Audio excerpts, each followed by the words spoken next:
ہمارے معاشرے میں ایک گناہ بہت زیادہ عام ہوتا جا رہا ہے، وہ ہے انسان کا قتل، مسلمان کا قتل۔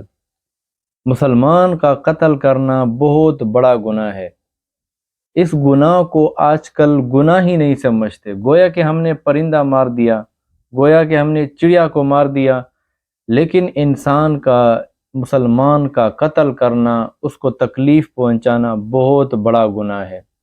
گھریلو جھگڑوں کی وجہ سے یا زمینوں کے جھگڑوں کی وجہ سے معمولی باتوں پر جھگڑے ہو جاتے ہیں اور اس کا نتیجہ قتل تک پہنچ جاتا ہے۔ یعنی اس طرح ہم جاہل ہو چکے ہیں، جس طرح آپ صلی اللہ علیہ وسلم کے آنے سے پہلے جو زمانہ تھا، جو لوگ تھے، جو وقت تھے، چھوٹی چھوٹی باتوں پر لڑا کرتے تھے اور 100 سال تک وہ لڑائی جاری رہتی تھی۔ ایک بکری نے دوسری کی کھیت سے گھاس کھا لیا، لڑائی 100 سال تک جاری رہتی تھی۔ یعنی وہ بھی آپ صلی اللہ علیہ وسلم کے آنے سے پہلے کا زمانہ، جہالت کا زمانہ، اور اب بھی ہم جاہل ہیں، حالانکہ ہمارے پاس قرآن ہے، حدیث ہے، آپ صلی اللہ علیہ وسلم کی سیرت ہے، لیکن اس کے باوجود ہم جاہل ہیں۔ ایک مسلمان کا مسلمان کو قتل کرنا کا کتنا بڑا گناہ ہے، اس حوالے سے قرآن پاک میں اللہ تعالیٰ ارشاد فرماتے ہیں، اللہ تعالیٰ فرماتے ہیں وَمَن يَقْتُلْ مُؤْمِنًا مُتَعَمِّدًا فَجَزَاؤُهُ جَهَنَّمُ۔ اللہ تعالیٰ فرماتے ہیں جو شخص ایک مسلمان کو، ایک مومن کو جان بوجھ کر قتل کرے گا، اس کی سزا جہنم ہے، پہلی سزا۔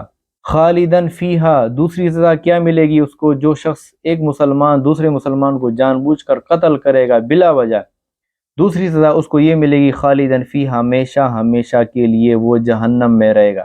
اب آگے آپ کی مرضی ہے، اگر آپ کسی انسان کو قتل کرنا چاہتے ہیں اور آپ جہنم کی سزا بھگت سکتے ہیں، سزا برداشت کر سکتے ہیں، آگ برداشت کر سکتے ہیں، تو آپ پھر قتل کریں، آپ کی مرضی ہے۔ اللہ تعالیٰ کا تیسرا عذاب کیا نازل ہوگا اس پر جو قتل کرے گا مومن کو، مسلمان کو، کلمہ گو کو؟ غضب اللہ علیہ، اللہ تعالیٰ کا غضب ہوگا، اللہ تعالیٰ کی ناراضگی ہوگی، اللہ تعالیٰ کی پھٹکار ہوگی۔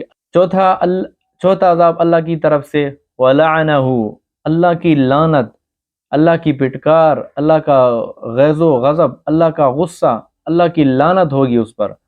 اور پانچواں عذاب وَأَعَدَّ لَهُ عَذَابًا عَظِيمًا، اللہ تعالیٰ نے بہت بڑا دردناک عذاب اس کے لیے تیار کر رکھا ہے۔ قتل کرنے سے، ایک انسان کا قتل کرنا، دوسرے انسان کو، دوسرے مسلمان کو، دوسرے مومن کو 5 طرح کے عذابات اس پر اللہ تعالیٰ کی طرف سے نازل ہوں گے۔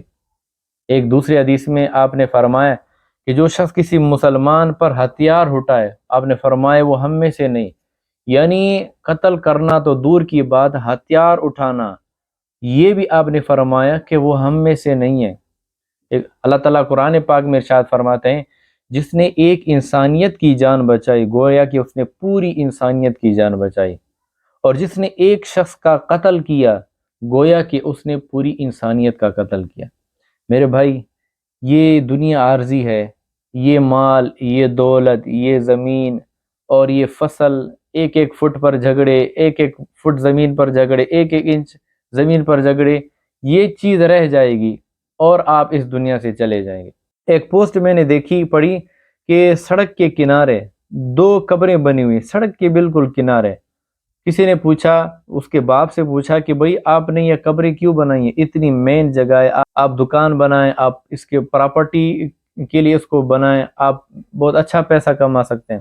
باپ نے کہا کہ یہ 2 میرے بیٹے تھے، اسی زمین پر لڑ رہے تھے، اسی جگہ پر لڑ رہے تھے، ایک دوسرے کو انہوں نے مار دیا، دونوں جھگڑا ہوا، دونوں اس جھگڑے میں فوت ہو گئے۔ میں نے ان دونوں کی قبریں یہاں پر بنائی تاکہ لوگ اس سے عبرت حاصل کریں۔ دونوں بھائی لڑ پڑے، زمین باقی رہ گئی۔ اسی طرح بھی اگر آپ لڑیں گے تو آپ اس دنیا سے چلے جائیں گے، زمین باقی رہ جائے گی۔ میرے بھائی، اللہ نے ہمیں زندگی دی ہے، وقت دی ہے، جوانی دی ہے، بہت کچھ دیا ہے، تو ہمیں چاہیے کہ ہم اللہ کو راضی کریں۔